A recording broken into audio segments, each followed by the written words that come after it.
Hello all, जय माँ लक्ष्मी, जय भोलेनाथ। दोस्तों कैसे हैं आप सब लोग। आज के इस वीडियो में मैं आपको वो बताने वाली हूँ जो कि मुझसे बार बार पूछा जाता है और बहुत से चैनल पे औरों से भी पूछा जाता है, बट इसका कहीं ना कहीं आपको सवाल सेटिस्फाइड नहीं कर पाया इसका आंसर। तो आज मैं आपको इसका एक पूरा का पूरा छोटा सा गणित बताऊंगी। इस मैथ को समझ लेना तो आपको बिल्कुल आसान हो जाएगा इस जर्नी में आने वाली जो ये सारे उतार चढ़ाव हैं और जो सिम्टम आपको आते हैं, किस तरीके से क्या सोचना चाहिए। आखिरकार जब आप ये सोचने लग पड़ते हो कि ये एक सोल हैं, हम एक सोल हैं, तो बहुत सारी चीज़ें हो जाती हैं जो इसके अगेंस्ट लगने लग जाती हैं आपको। जब आप सोचने लगते हो कि हम हैं ही नहीं कुछ, तो बहुत सारी चीज़ें इसके सपोर्ट में आपको दिखाई देने लग जाती हैं। तो क्या है ये, है क्या एक सोल के दो पार्ट। अगर आप किसी भी व्यक्ति से ये बात कहोगे जो कि 3D के पर्सपेक्टिव से देखता है, वो कहेगा कि ये पता नहीं क्या कौन सी कल्पना की दुनिया बनाए बैठा हुआ है, क्या सोच रहा है, क्या बोल रहा है, क्या मतलब दिमाग सही है क्या नहीं, मतलब होता है ना ऐसा। अब तो फिर भी आपके पास ये जो वीडियोस होती हैं इसको आप सुना सकते हो किसी को कि देखो ये भी बोल रहे हैं, यानी कि मेरा बेवकूफ़ी वाला एक भ्रम नहीं है, ये ऐसे बोल रहे हैं सब। लेकिन इन वीडियोस को बनाने वालों को भी ना लोग बाग ऐसा कह देंगे, अरे ये वैसे ही है, ये है, वो है, इल्यूजन है, ये लोग बेवकूफ़ बना रहे हैं, ये जो भी कुछ है। लेकिन जिनको मालूम है, जिनको चेतना मिली है इस चीज़ के बारे में, वही जानते हैं। और उन्हीं को दिखाने के लिए ईश्वर ने सबको थोड़े ना बता दिया कि ये सब जान जाओ, ये गुण सब सीख जाओ। जब इस दुनिया में एक लाइट का आविष्कार हुआ था, बल्ब का आविष्कार हुआ था, तो किसी एक की बुद्धि में ही क्यों आया, वो कैसे बनेगा। बाद में बाकी सबके दिमाग में भी आने लगा, फिर तो ये बन रहे हैं के बाद तो पता नहीं किस किस तरीके के लाइट्स का, ये सब हम जानते हैं कि अब क्या क्या इन्वेंशन में आ चुकी है, क्या क्या इन्वेंट किया जा चुका है। तो जब पहला था ऐसा, जब ये पहली बार था, तब ये कितना मुश्किल और अनबेरेबल, अनएक्सपेक्टेबल, अनबिलीवेबल, मतलब क्या कह सकते हैं, एक्सपीरियंसेबल कुछ नहीं था। ऐसा एक्सपीरियंस ही नहीं था, सोचा भी नहीं था, थॉट में भी नहीं था। जब तक एयरप्लेन नहीं बना था तब तक थॉट में भी नहीं था, लेकिन था, बाद में आया और फिर बनता ही चला गया। फिर तो कोई रोक ही नहीं सका उन चीज़ों को ना। ऐसे ही कुछ नए कॉन्सेप्ट्स होते हैं। अभी ये नया है, ठीक है, ये भी एक विज्ञान है। इसकी भी गहराई में जब आप जाएंगे, जब इसका सब कुछ पता लगेगा लोगों को, ये कॉन्सेप्ट किस तरीके से काम करता है, वो तब, अभी तो खुद इसको जानने वालों को ही नहीं समझ में आ पाया है कि इसका एक मूर्त रूप किस तरीके से लोगों के सामने प्रस्तुत करना है। इधर उधर हवा में तीर चलाने की पूरी वो हो रही है। तो आज मैं आपको जो बताऊंगी ना, थोड़ा सा आप इस तरीके से समझना है इसको। देखिए, बहुत लोग बोलते हैं कि आत्मा के कैसे दो पार्ट हो गए, आत्मा तो ना कट सकती है ना वो बढ़ सकती है, कुछ नहीं हो सकता है। हाँ, बिल्कुल से कह रहे हैं आप, आत्मा को काटा बाटा नहीं जा सकता है।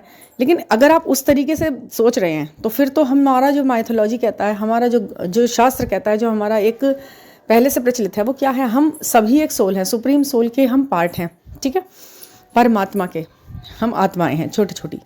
अब वो परमात्मा जो है, उनकी एक बड़ी सी लॉ, अगर आप इमेजिनरी मतलब करके इसको इजीली समझेंगे तो आप समझिए परमात्मा की एक परम शक्ति की जो लॉ है, उससे निकली हुई छोटी छोटी बिंदुएं हम लोगों के अंदर विद्यमान है। तो ऐसे देखा जाए तो हम सभी लोग एक दूसरे के ट्विन फ्लेम हैं, है ना। ट्विन फ्लेम मतलब एक दूसरे के जुड़वा लॉज हैं, एक में से निकले हैं ना हम सब, एक ही बड़ी उसका हम प्रतिरूप हैं, छोटा छोटा। तो फिर तो हमारा एक डिवाइन जो काउंटर पार्ट है वो एक ही है, शिव, ठीक है। वो एक शिव ही है जो हम सबका पति, परमेश्वर, परमपिता, जो भी कहो, ठीक है। उसे किसी रूप में भी पूज लो, फिर आप पिता के रूप में पूज लो, उसे पति के रूप में भी, मतलब चांद को पूज लो, या कुछ भी उनसे संबंधित कोई भी अंश है कि मुझे ऐसा ही वर चाहिए जैसे शिव है, मतलब इस तरह भी होता है। तो ये जो सब कुछ है ये उन्हीं का तो है, उन्हीं के परम पिता परमेश्वर, वो परम पिता पति हैं। तो ये सब जब उसको इस तरीके से जब ये सब कॉन्सेप्ट आया है, तब तो फिर आप सोल तो एक ही मानोगे ना, उन्हीं की वो सोल, हम सभी सोल उन्हीं की सोल, ठीक है। अब क्या है, एनर्जेटिक रूप से उन्हें अलग अलग डिवाइड किया गया है, सेम एनर्जी। अब ये सोल्स तो बहुत सारी बन गई, करोड़ों बन गई। अब इसमें क्या होगा कि पेयर में बननी है, वो भी पता है, एक पुरुष होगा, एक प्रकृति होगा। तो जो पेयर होंगे उनके अंदर एनर्जेटिक लेवल बराबर का होना चाहिए। ऐसा नहीं होना चाहिए कि एक धूल है और एक सितारा है, दोनों को समान स्तर पर वाइब्रेशनली एक होना चाहिए, जैसे कि एनर्जेटिकली एक होना चाहिए। जैसे कि आप दोनों की बिल्कुल एनर्जी लेवल सेम है, थॉट पैटर्न सेम है ना, डूज और डोंट सेम है, आपकी वैल्यूज सेम है, सारे गुण तत्व सेम है, आपकी सारी क्वालिटी, सारी प्रॉपर्टी एक जैसी है। वो दो सोल्स, आपको पता है जैसे फिंगरप्रिंट अलग अलग होते हैं ना, हर इंसान के फिंगरप्रिंट्स अलग अलग होते हैं, इतने करोड़ों लोगों में भी किसी का आपस में नहीं मिलता है। ऐसे ही अंदर की कुछ प्रॉपर्टीज़ होती हैं, गुण धर्म होते हैं, कुछ तत्व होते हैं जो हर किसी से नहीं मिलते हैं, ठीक है, लेकिन थोड़े बहुत हर किसी से मिल जाते हैं। ये भी ध्यान रखना आप कि बेसिक नेचर्स थोड़े बहुत अप्स एंड डाउन्स सिमिलरिटीज़ आपके सबसे मिलेंगे, क्योंकि सभी जीव हैं और सबका ही जीवन एक जैसा सही है और ईश्वर सभी के अंदर है, वही परमात्मा की आत्मा की लौ सभी के अंदर है। तो सब एक दूसरे के ट्विन फ्लेम कह लो, कुछ भी कह लो, वही है, एक ही चीज़ के एक ही सोर्स से निकले हुए। अब एक टंकी में से पानी आ रहा है, तुमने उसे ग्लास में भर लिया, एक को बोतल में भर लिया, एक को बाल्टी में भर लिया, एक को डिब्बे में भर लिया, तो उनका शेप एंड साइज़ अलग हो गया, बट चीज़ तो एक ही होगी ना। अब उनके अंदर की क्वालिटीज़ जो अलग अलग मिली यहाँ पर आकर, वो है ट्विन फ्लेम जर्नी का मेन वो। एनर्जेटिकली हम लोग सेम हैं, हम अपने ट्विन फ्लेम के हिसाब से एनर्जेटिकली बिल्कुल सेम हैं। आपने ये बात देखी है कि जैसे जैसे आप लाइफ में आगे बढ़ते रहते हो, पुराने लोग छूटते जाते हैं। कुछ पुराने लोग बहुत समय तक साथ चलते रहते हैं, जिन्हें हम सोलमेट कहते हैं। अब सोलमेट का मतलब ये था कि उनके अंदर भी सेम क्वालिटीज़ हैं, लगभग लगभग आपके जैसी, ठीक है, लगभग लगभग आपके जैसा वाइब्रेशन, लगभग लगभग आपके जैसे एक्सपीरियंस, सोचने का ढंग, पैटर्न, ये सब चीज़ें एक जैसी हैं। तो यहाँ पर भी आप समझ गए वो सोलमेट क्यों कहे जा रहे हैं कि ये तो पिछले जन्म से है, क्योंकि जब भी वो आप ही की तरह सेम एनर्जेटिकली सेम था, जब भी वो व्यक्ति सब आपके जैसे आसपास ही थे और अपने जैसी एनर्जी के लोगों को आपने अट्रैक्ट तभी भी कर रखा था, कर्मा भी बना, कर्मा बैगेजेस भी हुए जो कि कैरी फॉरवर्ड किए गए इन जन्मों में, और फिर कहते हैं कि हाँ ये मेरी सोल्स हैं, ये मेरे सोल के पार्ट्स हैं और ये तो पूरी तरह मैं हूँ। एक कौन है वो? आपका ट्विन फ्लेम, जो पूरी तरह मैं हूँ, ठीक है, वो बिल्कुल ही एक जैसा हो गया। तो यही है, जैसे फिंगरप्रिंट्स एक दूसरे से नहीं मिलते, ऐसे ही जो बिल्कुल प्रॉपर्टी भगवान की नज़र में होगा ना, वो अंदर पता होगा कि ये चक्रास के रूप में कितना अपलिफ्ट है इसके तरह, ये क्या सोचता है। कहते हैं ना हर चीज़ की अपनी एक एनर्जी होती है, तो एनर्जी कैसे डिसाइड की गई? उसके व्यवहार से, उसके कर्मों से, उसकी वाइब्रेशन से, जो लेवल है उसका, सोच विचार कर्मा कुछ भी उस हिसाब से डिसाइड की गई। तो वो एनर्जी जो दो लोगों में बिल्कुल एक जैसी चल रही है, दौड़ रही है, रगों में दौड़ रही है उनके, वो जब एक स्तर पर आकर मिलते हैं तो उन दोनों को फिर एक दूसरे की महा ज़रूरत होती है।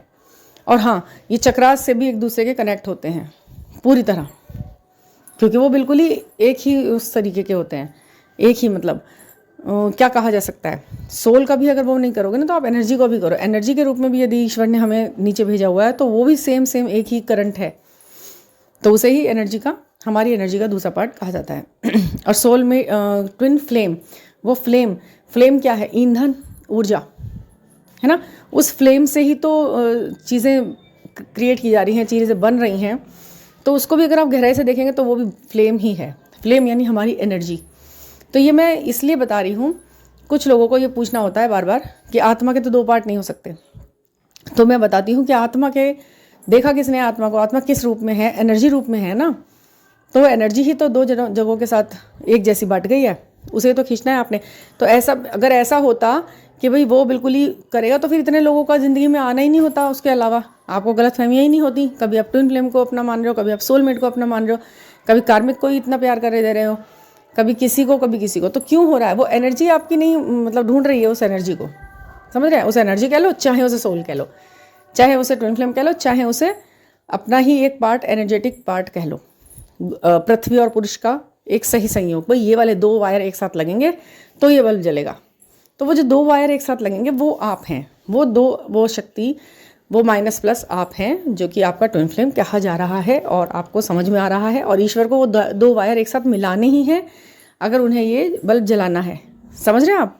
ये मैंने एग्जाम्पल दिया है आपको कि दो वायर कौन से? आप और आपका ट्विन फ्लेम, जिसे आप कहते हैं डीएम डीएफ पार्ट, ठीक है, यही है।